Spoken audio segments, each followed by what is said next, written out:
Welcome to Democracy Explained, a podcast by Apathy is Boring. In this series, we explore the pillars that hold up our democracy: participation, information, pluralism, rights, and elections. I'm Sam Roosh, Executive Director at Apathy is Boring, and your host of Democracy Explained. And I'm Lee, also a co-host here on Democracy Explained. In today's episode, we ask, what's the deal with people not trusting elections? Right now, in this moment, listening to this content, you're consuming a piece of the information ecosystem, which is alongside all these other pieces of the information ecosystem and comes to kind of inform the way you see the world.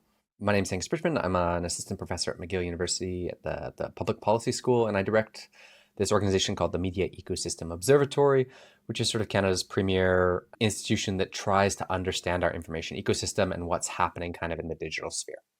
Practically, what I mean is we monitor what happens on social media. Whatever happens on social media, whatever influential voices kind of post, politicians, influencers, news organizations that, advocacy or civil society groups. So we try to kind of monitor what everyone is saying and try to understand sort of patterns of online activity. We also kind of monitor for manipulation and interference as well, sort of as part of that.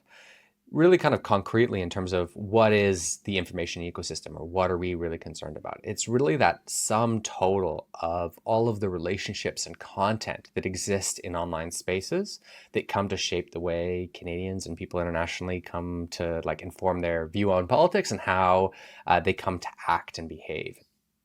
The vast majority of the time that people spend participating in politics is not offline anymore. It's online. It's people commenting on videos, consuming content, and participating in the online conversation. And so in that way, politics has really started to move into the online domain in a really big way. And I think the experiences of Canadians over the last, let's say, 5 years have really been that actually what happens online comes to really materially shape what's occurring. And a few examples, one is the Idle No More movement. The Idle No More movement in Canada is a great example where it started as an online movement and became this very concrete on the ground. But all of the mobilization, the groundwork, the community formation, not all of it, but a lot of it did occur in online spaces prior to going into the real world, as sort of sticklers would call it. So that's one example. The trucker protest is sort of the other really major one where the trucker convoy to Ottawa, the blocking of the bridge, all of these actions were really motivated and organized and orchestrated in online spaces as well, and eventually spilled into the offline with very significant consequences. And so those are kind of two examples, but COVID kind of during the COVID time when everyone was really participating online and paying attention online and not really able to do those face-to-face meetings, talking about vaccines, vaccine misinformation, and all of that really got into these, really changed materially people's behavior. And it was really a big awakening for public health officials, for the research community, that actually what is happening online is so real, is in many ways just as, or if not more real.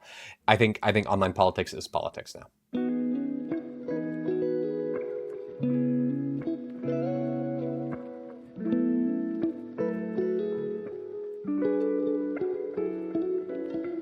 I just keep thinking back to when the internet came online and people were like, oh, this will make things more efficient and we'll be able to have more leisure time. And no, it's just made things crazier. You're just feeding the beast constantly. My name's Harrison Lohman. I'm the managing editor of The Hub, a new digital media outlet that started about 4 or so years ago. We're long form, more on the sort of current affairs side. If journalism is studying who, what, when, where, and why, we're like tripling down on the why and also the how. So it's not like this thing happened. Our articles would say, why did this happen? Where does it fit within, the history of said event? Who are the people involved? Sort of what's their history? And then pretty wonky, like getting into like public policy and the competing sort of interests there. So there's a lot of sort of conversation around like what's happened to traditional media and what's happening in that space. And at the same time, there's sort of this interesting thing happening where new media companies like The Hub are springing up in this digital environment and seem to be like making it work. So like, what's going on? Like, what's happening here? I came from the mainstream, okay? And they're not our enemy. There's a prestige there, and there's a name that's recognized on a business card. But from my experience, because I've seen both worlds, there's a bureaucracy there. They're not reactive. Like the mainstream is far less reactive. But us independents, we're taking more risks. We're more nimble. We're experimenting. I think if you're reading us every day, it means you're engaging with Parliament. It means you care about keeping our institutions healthy, that you're an active member of your community. You're not just this like passive observer. What should be happening is people are reading us on the center right. They're reading something on the center left. They're reading mainstream. They're reading independence. And from that, they're coming up with their own opinion. This is what they say in polling. Canadians say they want like different types of news. What do they want in actuality, though? What do you find? What do the numbers show? They want something that confirms their biases. They want to stay in their bubble. They want to like feel good and have like to be reassured that what they think is right. So that's a real problem. It's worse in the US, but it's definitely a problem. It's definitely a problem here. How do you compete with someone who can say whatever the audience wants to hear? And if that's secretly what people want to hear and what the algorithm wants to serve them, you're really competing with people who can bend as much as their audience wants them to. It is difficult, right? Because you can cut corners and they can just say, some number comes out and they'll just, the liberals have spent this much money and they'll immediately just put it on their YouTube channel. No checks, no nothing. Whereas we have to like check it. If we're wrong, we're going to retract it. You have to issue, a correction. These are things that are like tough because you're basically outwardly saying we made a mistake here, and it comes at the expense of like clicks. All the incentives in media are to go with the like juiciest headline and to try and be clickbaity and be over the top and sensationalist. So you have to like, in some ways you're actually like hurting your bottom line by not taking those routes. You keep your integrity, but you're making less money. There's this sort of funny experience where you're talking about like passive consumption of information and how you just sort of like pick up facts in your day-to-day life. You pick up an understanding and it comes to sort of shape your worldview. And it can be very kind of potent. We're social creatures. We align with the herd to a certain extent. And every now and again, you'll get like a video or a post or something that is in contradiction to something you believed before. You'll come across this in your feed and you go, wait. And like, if you just start to scratch that itch a little bit and you start to like dig down, and there's this whole other community with a totally different perspective, and you would never know, in your online browsing experience, you're going to think that there's a social consensus on this issue, or close to one, and that the other side is deserving of mockery, and there's only one possible perspective. But in fact, that's absolutely not the case, and that there is a plurality of perspectives, and many people have good reasons to believe what they believe. And so that decision to primarily show you comfortable content is a decision that platforms make, and people have a general sense of it, but they don't know the extent to which that exists or the extent to which it can actually be weaponized and can be manipulated. And there's sort of a really good example of this was in the recent Romanian election, the presidential election, where the last 2 weeks of the campaign saw a surge in TikTok activity supporting a particular populist candidate. And it became this huge scandal, and the Supreme Court in Romania overturned the election. And it was just this huge thing. It's really it's a fascinating case. But that manipulation was not obvious until the final days of the campaign, when people started to think, wait, there's actually manipulation going on at scale here. And it was hundreds of thousands of TikTok accounts that were activated during the election and were allowed to manipulate that election, or were able to manipulate that election. And if people had known, if people had had some degree of transparency and knowledge, then they would have said, oh, this is an artificial inflation. This is Russia trying to manipulate our election. We're going to take this information with a grain of salt. But that's not necessarily what actually happened. What actually happened is that people in Romania and people internationally rallied behind this candidate because they thought he had a chance, because there was this massive social media movement. And so people were manipulated. People were lied to on the platform. And so that's really the single biggest thing. And there's lots of sort of parts of that. There's artificial intelligence, there's platform lack of transparency, decrease in content moderation, decrease in sort of civic responsibility on platforms. I think there's generally politicians are really struggling to find their place and how to act as like moral agents in the information environment. I think influencers offer enormous possibility, but also it's a very fraught topic, and it's very difficult to be a conscientious, careful influencer in this time. So there's lots of things, but generally I want vigorous, transparent discourse online. And that right now it's vigorous, but it's very not transparent, and it's very subject to manipulation. What would you say is like the biggest cause for concern? Like we know that this can be a very democratizing force, to your point. Like, and I think that was the hope of the internet.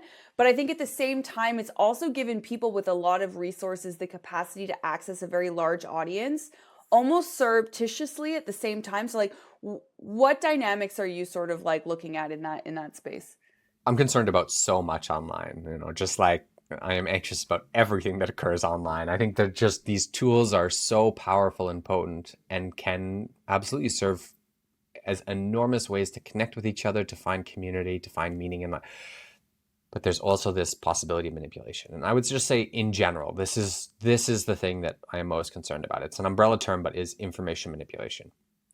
I think generally in a democracy, in sort of a worldview that tries to empower people and think of people as agents and able to make smart decisions for them, for themselves and their communities, that if you know that you are being manipulated, if you know the source of funding, if you know the context, you are able to evaluate facts for what they're worth. You are able to make informed decisions. We might not always agree with those decisions. People can still have reasonable debate and disagreement, but as long as you kind of know the source of what is being shown to you, or why it's being shown, or who is behind it, and you often see that, like, think about content creator drama online. Often the most sizable content creator drama is about them taking funds and not disclosing the source of them, or not disclosing that it's a paid promotion, or like, these are the scandals. And this is what really riles people up. Like, people do not like being lied to. Nobody wants to be manipulated. And so people are very concerned about that. I'm very concerned about that. And the thing that is a little bit scary about it is that we know it's continuously happening, and everyone has a sense that there is some degree of manipulation in your online space. But really understanding the depth and complexity of that is very hard. This is the research I do. I try to understand information manipulation, and it's very complicated to do. It's very complicated to do on a single platform, for a single community, for a single set of content creators. But actually, there's this entire ecosystem. In terms of the politics of it, the challenge is not just the amount of time spent. It's also just the nature of content that is shown, and the polarizing. Like, a popular medium that has emerged is the dunk video. This is like an extremely common kind of form now. I call it a dunk video. This isn't a technical term. It's basically where you stitch a reply to another creator and you tell all the reasons why they're wrong. And these are like incredibly satisfying to watch, because you're like, this is a person I agree with, and they're telling this other person I disagree with that they're wrong, and I agree with their assessment. And like, it's this addictive, powerful, but it's fake. They're not having a conversation. They're not engaging. They're not really having a debate. And the really challenging part about it is you often just get one perspective. So you're going to see just the dunking. You're not going to see the response. You're not going to see the response in the other community. There's no chance to build bridge. You are only pushing people away. And this is a very popular form of political commentary. And so if that is what you principally follow, how you principally learn about politics, then that's going to come to shape how you see political opponents, how you see the world. My side is absolutely right. The other side is deeply misinformed. And this misinformation, or this misinformed piece, is so potent. We run surveys all the time, and we ask Canadians who produces misinformation. And you know what the modal answer is CBC. The modal answer, that means the answer that appears the most frequently in the data, is CBC. Because many Canadians believe that CBC and Radio-Canada produce misinformation. Not many, like 50%, but enough that is the response that is the most common. And those are journalists and people dedicated to trying to understand the truth. And we can have critiques of particular stories and of efforts that they do to do that, and that's a whole conversation. But to say that they are the primary propagators of misinformation is a fundamentally like a fundamental misunderstanding of the system and is a fundamentally cynical take. And nevertheless, that's how some people feel, or many people feel. And so we just like that way to think about the world in terms of they are misinformed and wrong, I am correct and well informed, which is something that is absolutely generated in the social media environment, is deeply problematic and just almost closes any possibility of conversation. You're just misinformed. What are your opinions on the news ban on Meta platforms and how you think like this has impacted your work, how you folks have shifted and all that kind of stuff? In an attempt to get money from these, what they call the tech giants, what happened was Meta was like, okay, we're just not going to call ourselves like a news distribution service anymore, and we're just going to bail. And now we have this weird, like, we're like this weird petri dish in the world where we don't have articles and news being shared on Instagram and Facebook, which is like platforms that millions of Canadians use to exchange ideas, to debate, to share like important information, whether it's like where the wildfire's coming, or like what happened with Taylor Swift this week, or like what's happening with Carney next week. That's not me like defending these corporations. We just have to deal. We don't have control anymore. We used to be able to contain everything. We controlled advertisements in our classified sections. We controlled postings for jobs. We controlled like advertising, and now that control has been wrestled away from us. And a lot of the stuff I just described is now almost feels like 100 years old because we're dealing with AI. An example is instructive here. So during the last federal election on Facebook, but across social media platforms, there were these artificial intelligence sort of generated text and images. Oh, I remember it was like fake CBC headlines and stuff, Yeah, it was right? like fake CBC headlines. And that was like a fairly well-resourced effort. But basically, they were able to generate an image of a party leader with a fake headline, a fake news website, like fake content taking you to like a payment page and everything. And they were able to do this at scale on Facebook. And there was really like no real effective control on the Facebook side of things. They were just really able to do this throughout the entire campaign.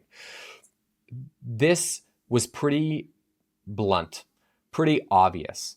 The images were very consistent. They clearly contained similar content. They were promoted, so it went through some filtering mechanism at Facebook. Like there was not a guard at the door for this. Clearly, this was not an incredibly sophisticated attempt. And like we can often identify the very blunt attempts. It's the trickier ones. The other kind of really good example here is Kirkland Lake last year, where there was a rally, Pierre Poilievre at a Northern Ontario town, and 3 days later there was just this massive number of bots posting about it on X. And this prompted us to do a whole investigation into this work, into sort of that possibility. And there were likely thousands of bots hooked up to a very cheap large language model that was prompted to do a variation on a message about a recent news story. So there are, thousands of posts about this. We looked into it. If you want to buy, let's say, 1,000 bots on X that would be able to execute something like this, maybe $200 was our estimate at the time. So really not a lot. Like this is hobby money. Now you might say, oh, but I don't have coding experience. I couldn't actually do that. Well, probably what you could do now is you could go use Claude or GPT or Gemini, and you could have it write a Python script for you to do that thing. So I really think like this, the ability to do this is evidently there, and you see it because marketing companies are doing it. Like the way to tell how easy this is to do is by going and looking at companies that do it and offer it as a market service. Right. And so we see that this is very doable for somebody in their basement with a little bit of spare change and maybe like not even a powerful Mac, like just a cheap MacBook Air with a small GPU to generate these messages, do it at scale, easy. Like this is very accessible, and that's concerning. Now, that's for a blunt attempt, and blunt attempts often you can see through. You only see the manipulation that is blunt. You don't see the manipulation that is sophisticated. And so because of that, of course you're going to be like, oh, I can spot manipulation. I spot manipulation all the time. But you don't know how much is out there. It's hard to tell sort of the real volume.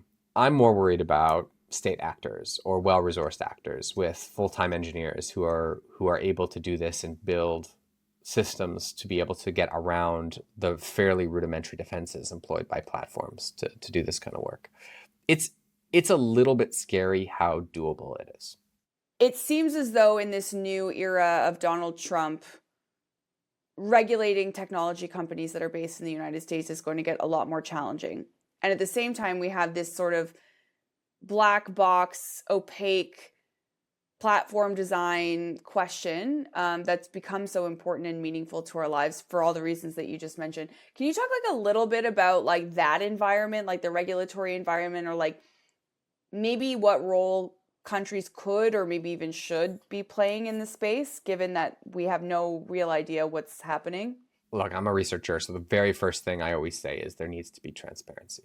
The fact that there is not transparency and that we're at sort of the lowest state of transparency in a decade is astonishing to me. That we've just accepted this low level of transparency as part of the status quo for social media platforms because what? They're trade secrets or something like that. Every other industry, we know how many widgets are being made. We know how many cars are being produced. We know how many barrels of oil are extracted from the ground. We know all this information as regulators because it is in the interests of society to have some accountability and visibility into these processes. But something as fundamental as our information ecosystem, we don't have adequate visibility into.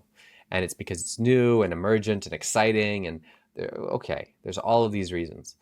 But the Kirkland Lake example, just don't want to belabor it too much, but 3 members of parliament wrote to X to request information. Because what happened is after that, those bans, after that event, many of the accounts were blocked and banned. And 3 members of parliament wrote to X saying, hey, could you tell us what happened here and where it's coming from? And we just need like a little bit of transparency. And X just didn't reply. They were like, no, that just doesn't seem material. This was a national news story that took up the national attention for a few days and was coarse, but for X to just be like, actually, we don't even need to reply to you. Like, that's actually not necessary. We can just do what we want is quite astonishing to me. And so the real lack of transparency is appalling. So I would say that transparency just is like table stakes. You really need to understand this. The way to get around information manipulation is through transparency. There's this sort of general approach in the DSA of requiring platforms, this is the European Digital Services Act, requiring people to, or requiring platforms to do risk assessments on their platform. And so we're thinking about things like child harms, online harms for children, of course, but also disinformation, election interference, any of these heightened polarization, any of these sort of major issues. You need to do risk assessments on your platform, and you need to provide that as an assessment. We have thought about this thing. This is an incredibly powerful and potent tool. Here are the risks we are aware of. Here are the steps we're taking to mitigate them. It gives a degree of transparency, but also accountability to these platforms that, yes, you are incredible economic engines that can generate enormous value for you and your stockholders. That's great. Very happy for you. You are providing the infrastructure for democratic engagement today, and that comes with a degree of responsibility. Imagine cars didn't have seatbelt requirements or airbag requirements or crumple questions. Imagine roads and highways had no speed limit. It's a free, wonderful, like new frontier. You can do whatever you want. And many people are dying because of it. And you go, that's just, it's very important that the car companies can innovate and do what they want. Right? Like that's an older industry. That's one where we clearly have said it is in society's best interests to protect people, that there is a set of rules. And we now go, actually, you know what? Those rules make sense. And we actually want to have those rules collectively. And we're not advocating in Canada for like an autobahn, or we're not advocating for anyone being able to drive on the road with whatever they feel like, right? And so but that is actually kind of the case in the social media space. I'm worried about young people, like they are getting a diet of like TikTok and Instagram on their Instagram feeds, like clips that are 30 seconds long. The clips they're being fed are reinforcing some opinion that the algorithm has realized that they have. And that's just reinforced, and like going straight into their brain. And that has got to be the worst way to be educated about something. Are these platforms being designed deliberately to create a dependence? Is that something we should be worried about? Like, what is the lay of the land there? Right now, in North America, on all social platforms, you have infinite scroll. There are places in the world, in China, for if you're under 18, it stops. Oh, you actually have exhausted your feed for the day. That's it. Go outside, do something else, right? And there's one in the UK, there's one in California as well, which are sort of they're under the term of age appropriate design codes. You can kind of think like, if I have kids and they're spending the amount of time I spend on social, am I going to be happy? Is that going to be something that I want them to be engaging in? Not because they have young brains, although that too, but because that's what I want for them in their life. That's who I want them to be. And this isn't a thing to make us feel guilty. I do it too. But this is something to say, actually, I wouldn't want that. That is not something I want. And I try to not do it, but I do it. I cannot control it. I am trying, but it is a losing battle for me mentally. Okay. So alcohol, gambling, we say, okay, as a society, we know these things are great and people love going to casinos, but we're going to put limits around them. We are going to make sure that people still are able to do it, but stay safe. And absolutely, that could be imposed on social media platforms. They will fight tooth and nail to not have that be the case, right? Like they are trying to maximize the value of their product, and maximize the value of their product is to have people spend as much time as possible. I think there's a question here, maybe more broadly, about like is there a role, like obviously individual consumers should do their due diligence, should look for sources that have journalistic standards, but is there like a space for our institutions, the CRTC, to support or make changes that protect Canadian media? I would say that there's a place for organizations to be rewarded uh, based on their success. So, like, there's been talk about tax breaks for like subscriptions. I think that's interesting if because it's based on like the media organization that will do best is the one that's able to get the most subscriptions. So then you're rewarding based on their success. I think there could be stuff around that. But then, at the same time, again, like the government has tried to reach in and like make Canadian content quotas on like YouTube. And you saw the pushback in like committee from people like JJ McCullough, who's like, you guys are imagining a world in which like there's not only like land borders, but like borders as it relates to news, as it relates to entertainment. And that just doesn't exist anymore. There's so much cross flow, and with globalization and with the free flow of information, you can't be then saying like this video needs to be talking about beavers. Like, because I just think it's crazy. Canada has tried for a number of years. They've been through very significant consultation. There was a citizen assembly on this, trying to figure out a way to ensure that platforms act in alignment with the interests of democracy and of Canadians. And none of those have been successful to date. And there doesn't appear to be a huge appetite yet in this government, in part because these platforms in the United States, and we are in a trade war with them, right? And there's enormous broader political implications, and there are just many fronts to be pushing on. But this one is pretty important. This is the future of our democracy, and also sort of the mental health of collectively of our citizens. I think we've got to get away from this idea that the government will save us. They can play a role, but like we know too how slow they are. We've seen the congressmen and MPs try to like talk about like chat GPX or T, like they don't know, they don't understand the technology. They're like addressing the problems 5 years behind. So the idea that they are going to like come to our rescue quick enough is a bit much in my mind. How can we look inwardly and be like, what can we do better? Because Jesse Brown says this too at Canadaland. We're like the only industry that often like blames the consumer for our problems. It's like, why has trust gone down? Why? And I love stats. Like I keep all these.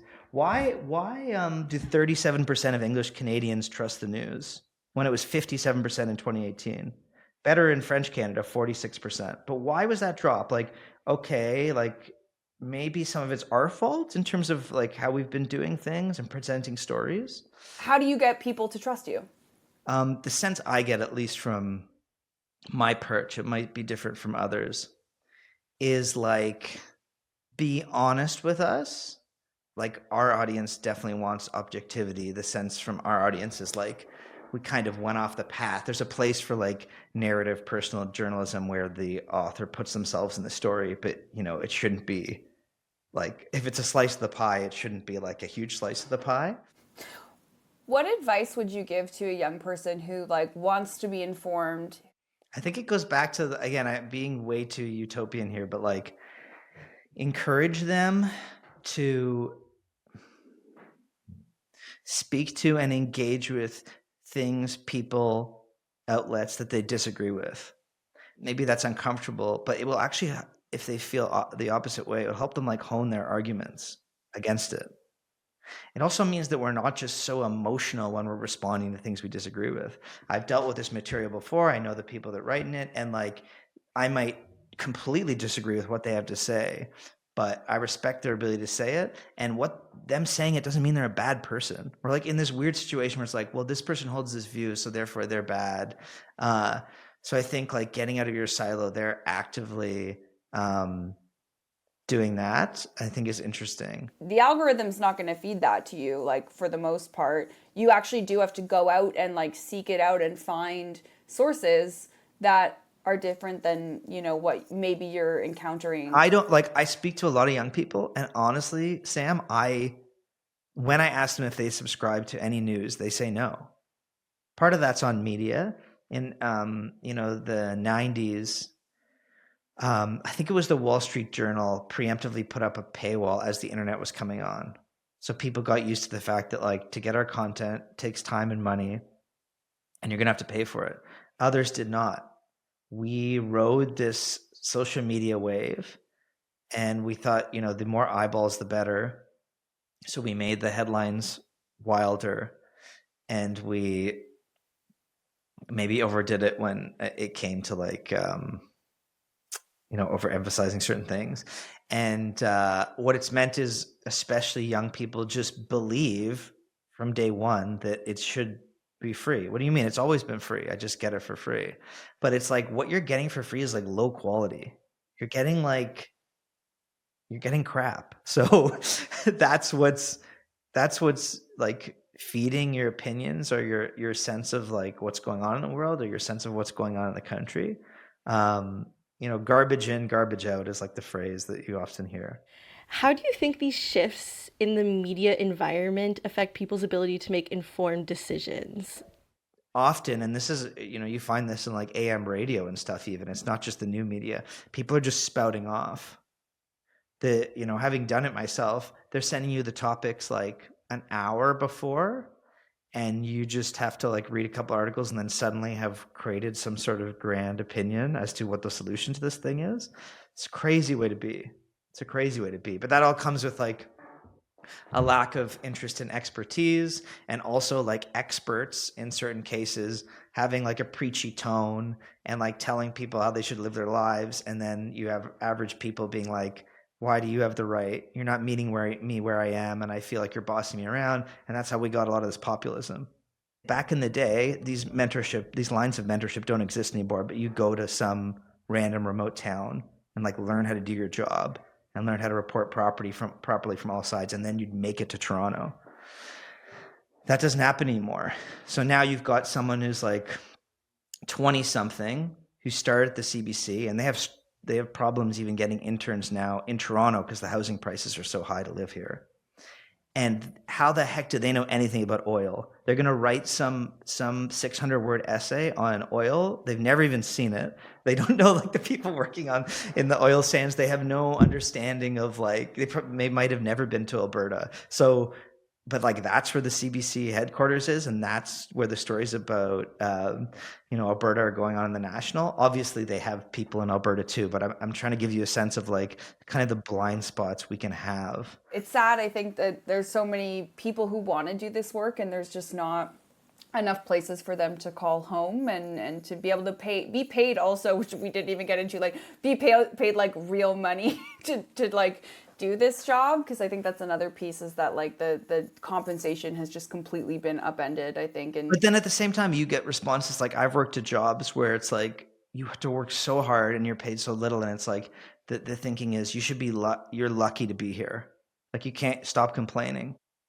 Going after the CBC again, but like they report constantly on like precarity in work, and like how do you think that place is supported? And I would one of them by like people who are on short-term contracts, like young people who are just like taking taxis at 5 a.m. to get to the studio so that they can like edit the morning radio segment. So you have like, just to visualize it, these places propped up, literally held up like Atlas by like hundreds of, to get back to young people, like young Canadians who are holding this place up.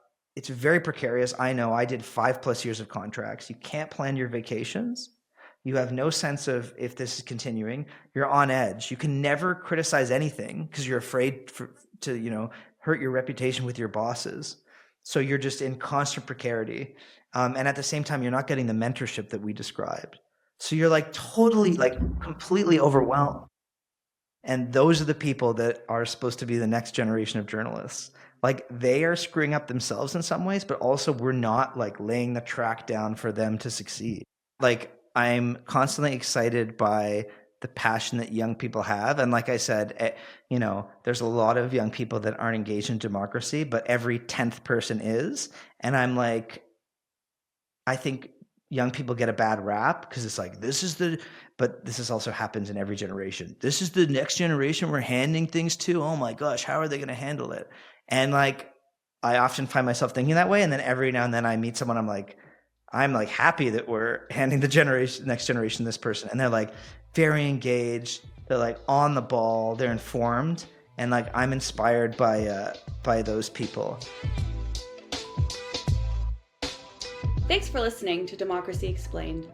Democracy doesn't just happen, it's something we build together every day. If you enjoyed this episode, share it with a friend, subscribe on your favorite podcast platform, and join us next time as we dive into polarization and pluralism. Until then, chat about these ideas with friends, listen to new perspectives, and remember, democracy only works when we all participate.